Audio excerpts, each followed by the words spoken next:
Welcome to Azure On Air podcast. We're at the Integrate Summit. It's day 2. We're getting towards the end of the day. Nino's just been doing an awesome talk about security. I always love having Nino at the Integrate event because he gives us sessions about, deep dive security things that we all need to learn. We all need to be doing better and more of, and Nino kind of just gives us this slightly different angle to what a lot of the others speak about. So I'm really privileged to have Nino here to talk to you. Nino, thank you for joining us. The privilege is mine. Thank you for having me here. You're welcome. You're welcome. So Nino, for people who haven't come across you before, just tell us a little bit about your background.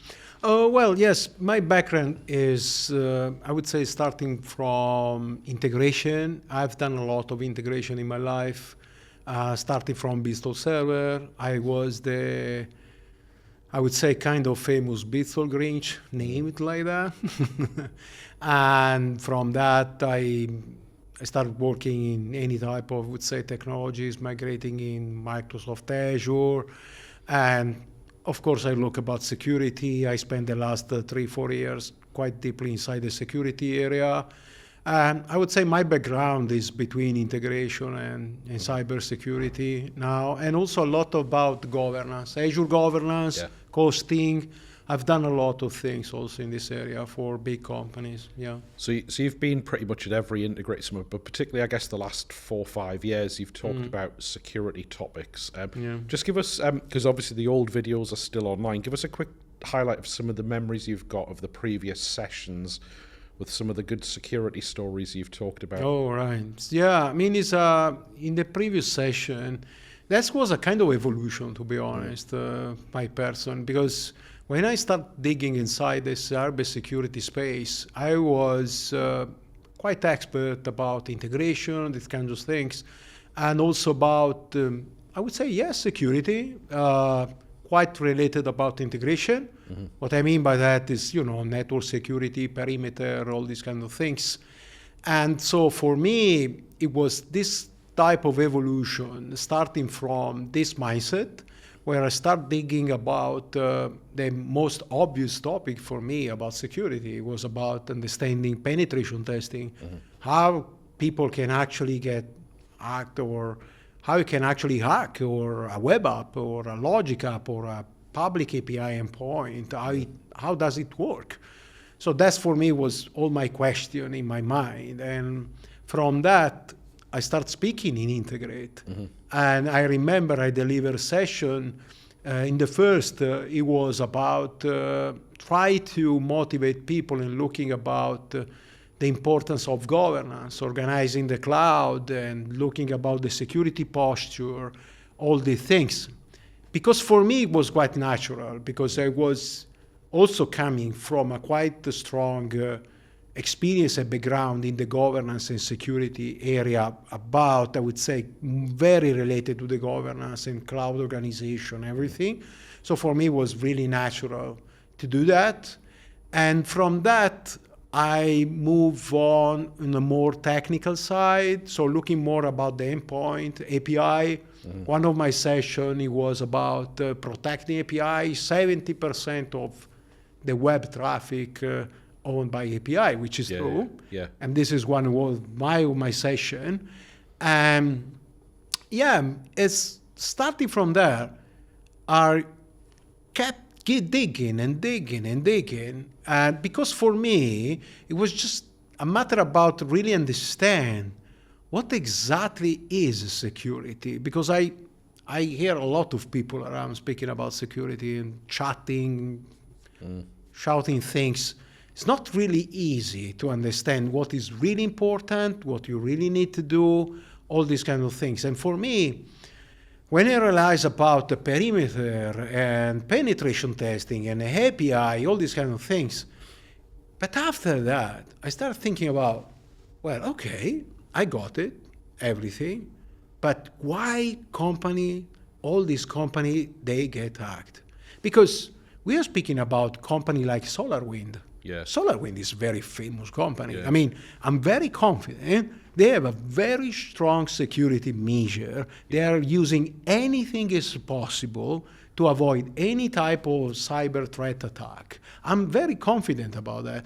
So for me, it was about I really want to understand how is possible a solar wind company get hacked, or many other company. And that was started second phase of my journey in cybersecurity, where I start more going deeper in a dark, very dark side of the cybersecurity. And this is where I start doing a lot of social engineering study, all these kind of things, try understanding about how professional hacker works, everything, start thinking like them. Yeah. And especially, I started digging inside dark web, all these kind of things, really understanding the topic.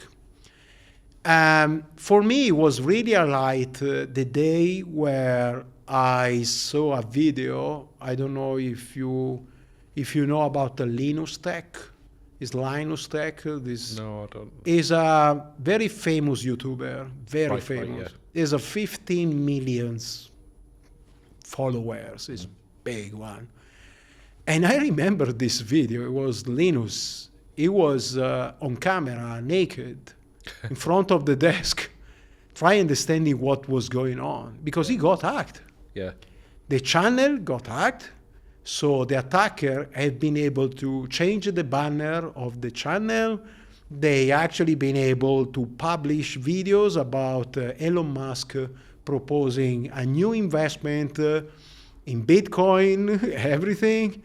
And Linus was actually completely, unable to do anything.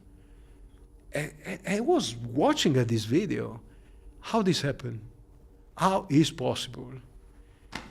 So I start digging and I start understanding completely different side of cybersecurity.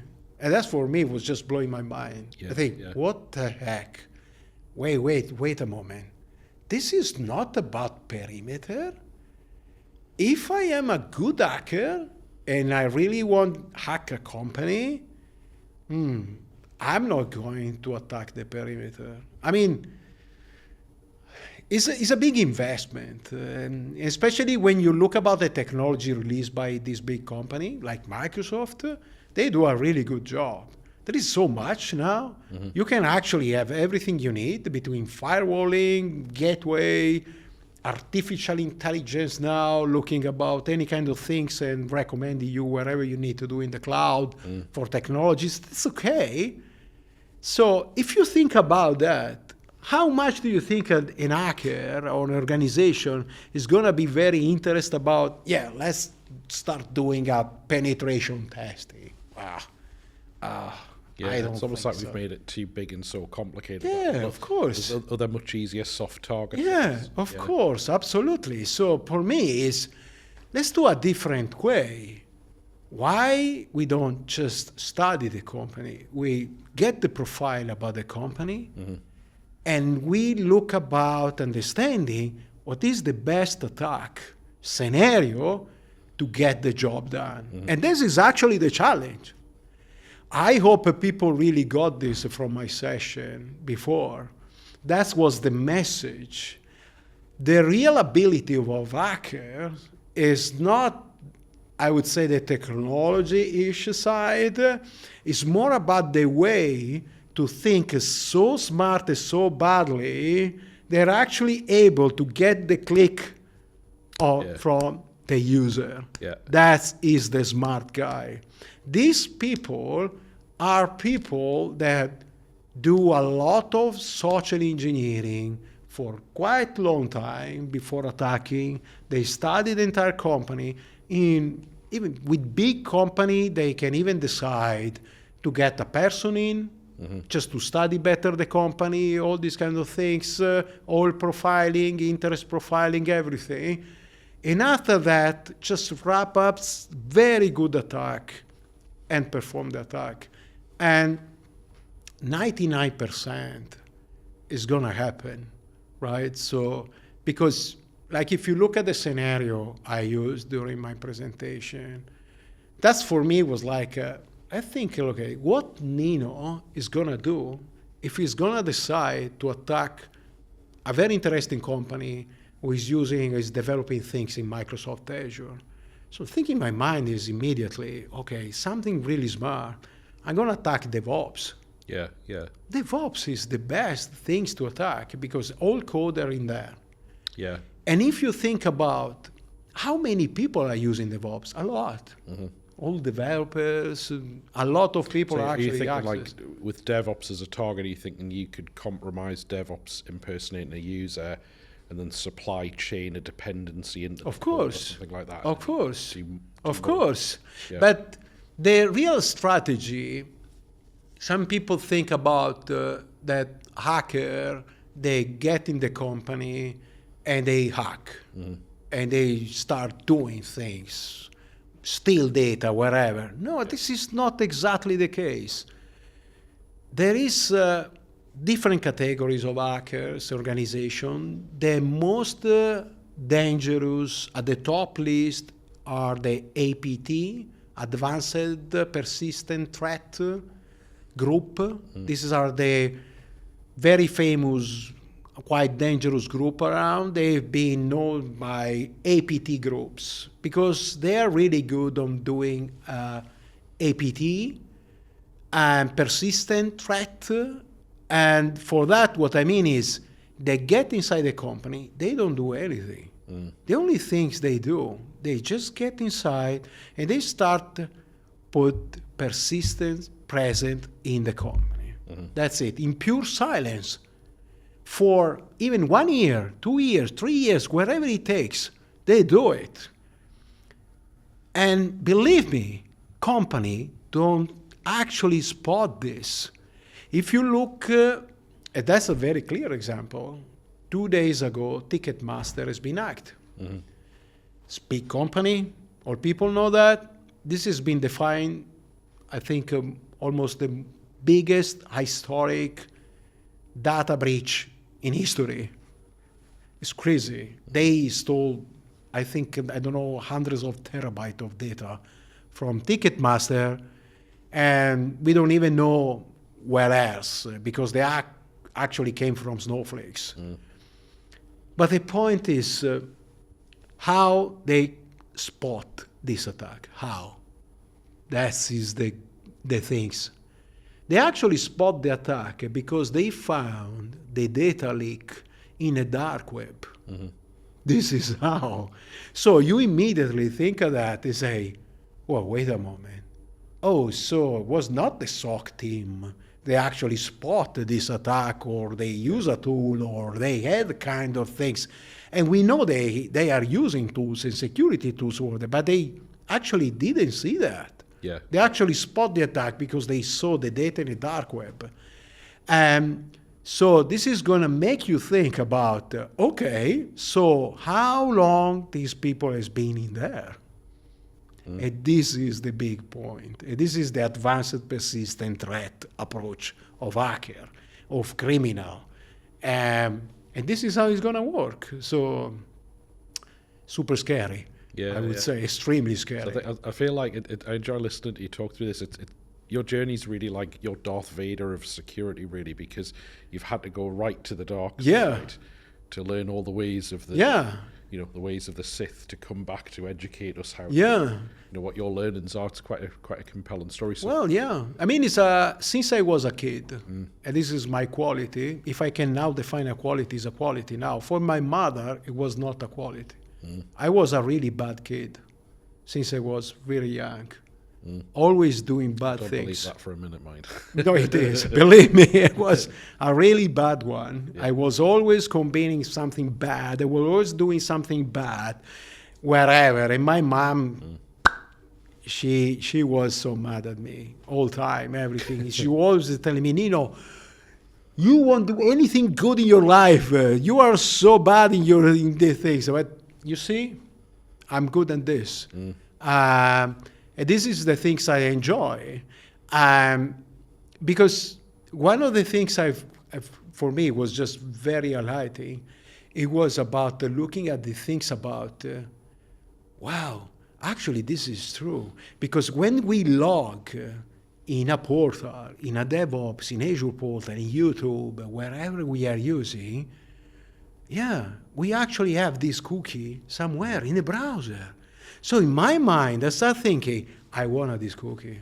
I have to grab these cookies. So I start looking into this crazy way until I got it. So I say, oh, wow, it's so nice. So I got this. It was fantastic. But in the same way, for me, it was really scary. Because all this journey is just starting showing me how easy it is just to get hacked. Yeah, and I guess the way you just bypassed all of them sort of countermeasures that in your reference architecture, you'd laid up all. You completely. Yeah, you've just bumped around the whole Absolutely. That's for me was really fascinating. They say, oh, you can have any type of security measure you want with multi-factor authentication, identity, wherever you want. But that's it. If I get this golden ticket in the Google Vault or Firefox Vault, because also other browser and wherever, job done. I don't even need the username, password. I don't care. I just get in. That's it. And for me, that was so nice, fantastic. So I have to do this, and I did it. So I enjoyed, like in your session, it's always good to see, rather than keeping the high level, kind of the quite abstract concept of don't click a link as one of the examples, and then actually showing why you don't click the link, because this is what happens. It's always, very valuable for people to understand that lower level stuff. So can we take a slight pivot? One of the things I'd like to ask you about is like thinking forward over the coming year. So this week, the Microsoft product teams have talked a lot about generative AI in lots of different scenarios here.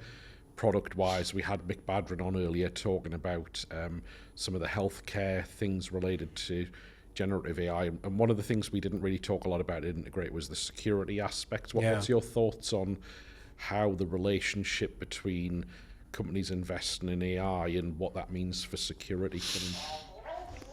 Well, it was nice.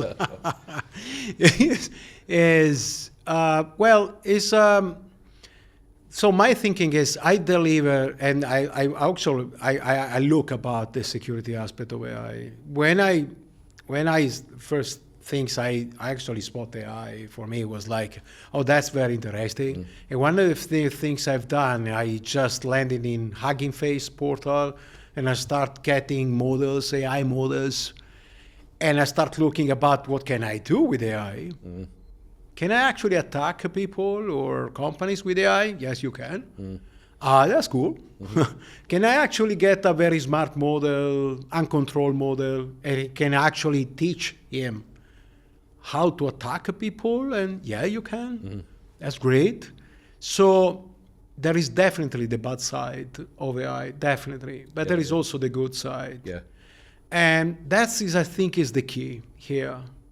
Because with this AI things now, everything start getting, I would say, people think about, or companies say, easier.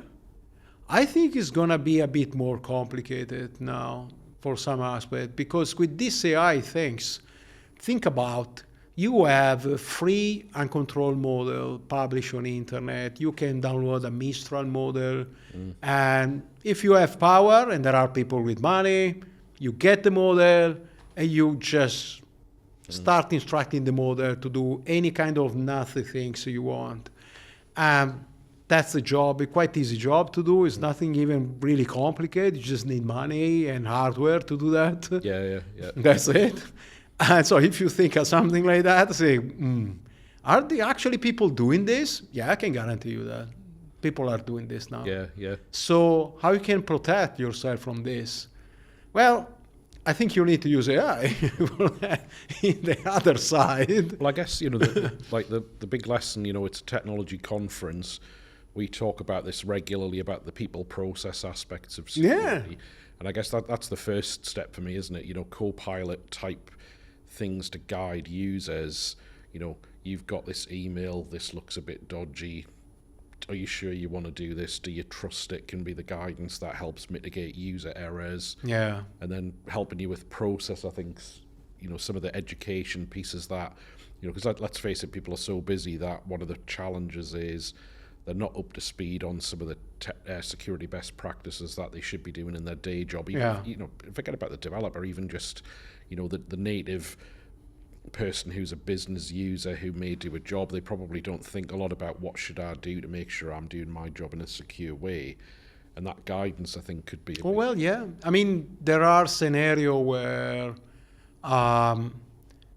people are actually looking to hack bots, AI bots, all these kind of things. Just need to work with the prompts, all these kind of things. Even ChatGPT and other things. If you start looking and using the prompt, maybe ChatGPT is quite controlled, but like other things, you can quite get, insight and using even to do other things. But even looking about all these things, if I'm looking about how criminals are using AI now, for what, you can be surprised. Most of the time, they are using actually to craft attack, all these kind of things. Really good, because they are actually capable to imitate people. Yeah. They can imitate voice. They can imitate emails. They can craft emails in a good way. They can actually replicate a real person, no problem at all, completely. Video deepfakes. By videos, everything. Yeah, there is a video on the internet. This is quite highlighting, where they organize this conference. And there are parents on the conference, everything. And they put this lady, this girl, and she starts speaking. And you see the parents say, "Oh, that's my daughter, that's my daughter." Yeah. And at some point, this video, this lady, starts saying, "I've been hacked. This is not me. Yeah. This is a video created by AI." And you literally see these parents completely change the face, everything. It's so scary. But I think, of course, they do that just to sensibilize people on these kind of things, try understanding, look what's happened. Right. Well, I think it's interesting for me, if I think of integrate attendance in 5-10 years time, we think of the kids these days, and, you talked about scenarios where, users in the browser using the tools we're used to using. But even if you go further than that and you look at actually the number of kids today who they're using things on their phones. So, take that simple use case of click a bad email phishing link. Yeah. Even on your phone, it's so easier to do it because you're used to using apps on your phone that do it. And I think that's the kind of thing of how do you educate people to think about it. It is. And for me, it was extremely educational for myself. I would say at this point, I think I've got security. I really understood security. And this is one of the reasons why I'm always so worried and scared about do everything now. Because I know how it can be easy. I've done, and I craft attack where I actually use my friends and experimenting with them and sending, for example, a very well-crafted WhatsApp message. Well, you actually see the message. You are not able to spot this is actually a malicious link or attack or wherever. Yeah. You just click it and it works on Android, it works on iPhone, everything. That's it. And for me, it's just, oh my gosh, it's so easy. And I guess the problem with that, it's like you just have to hack one person, don't you? Because if you hacked my account, you can probably get that same attack on the next person, which of course, if you look about my session in the demo, I was actually using Outlook, Microsoft Outlook, Defender was up, all the security measure of the operating system was up, everything, I was able to conduct the attack. That is the big point. So what I have done to be able to do that, I'm not going to share here because it's just something that it's not extremely complicated, I would say, but you need to think about that. You need to be quite really kind of smart.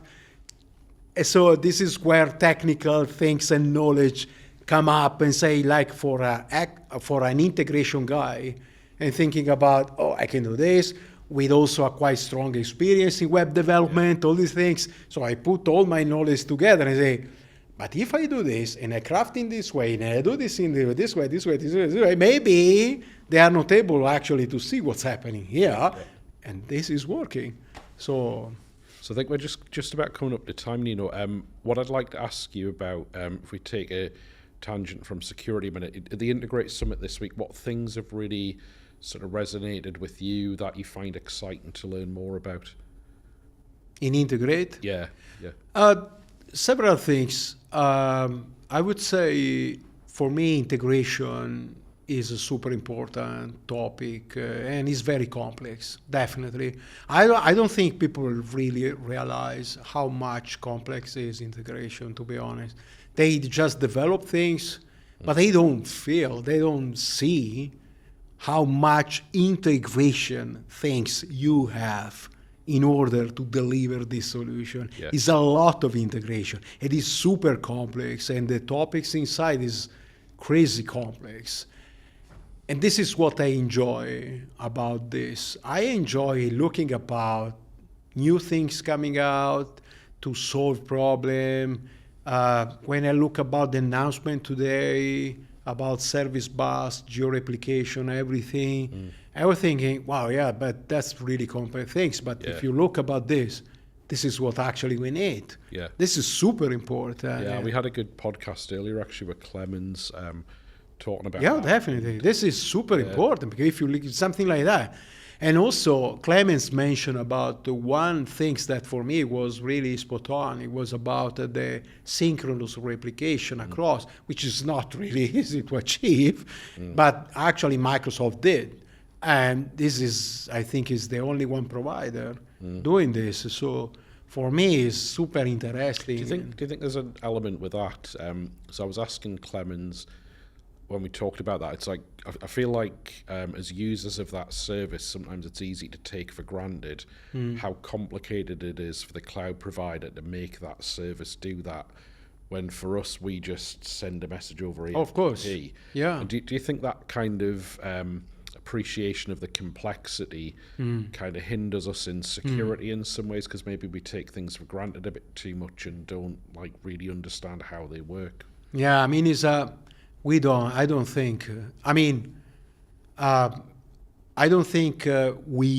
I'm not saying people, I'm saying we, because sometimes not even myself, we really understand the complexity behind a lot of these things, a lot.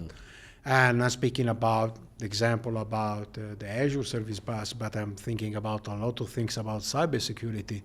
Look about Defender. Look about Office 365 Defender. Is a beast. There's so much behind this. Is threat intelligence. There are so many different things behind this. If you even think about the Microsoft Azure itself ecosystem, security ecosystem, behind this, you actually think about, you open your account, everything, and you just start spinning up a machine, storage account, a web app, open a website or wherever you want. You don't really realize that just out of the box, there is a lot. It's a lot. And you can actually leverage a lot of this power with very simple click everywhere, where people just need to understand about what do I need to do. Just click in here, click in here, click in here, and you already done all of this. You say, wow, that is cool. But behind this, there is such a much big effort. It's not really easy to achieve such a complexity things. So I don't think people really realize. So I think we're just about time. Thank you so much for joining us, Nino. My pleasure. It's always a pleasure to talk to you. I'm looking forward to having a beer with you at some point, and hopefully we can get you back on the Azure On Air podcast at some point in the future and talk about security some more. Thank you very much. Thank you.